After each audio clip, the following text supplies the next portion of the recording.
guys, ngayon ay papakita ko sa inyo ang isang pagbabagong nagaganap sa liquid kapag ito ay nalalamigan o nasa mababang temperatura.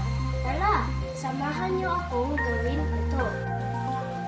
Meron akong tubig. Ang tubig ay nasa aming liquid.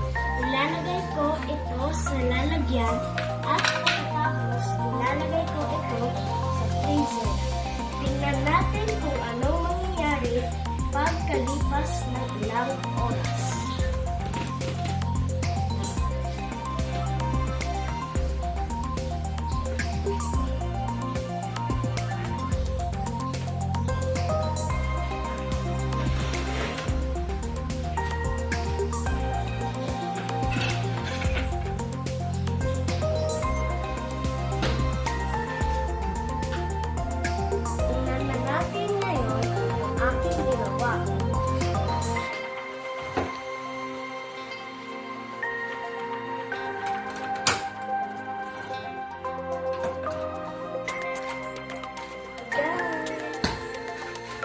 Tubig ay naging puno at matigas.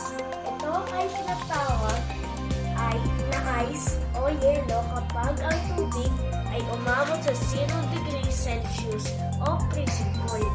Magiging solid ito. Ito ang prosesong freezing.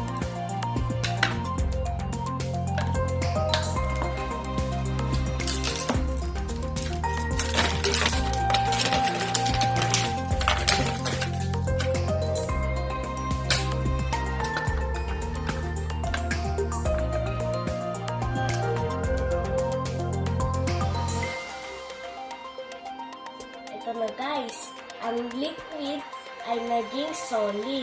Itong prosesong ito ay tinatawag na freezing.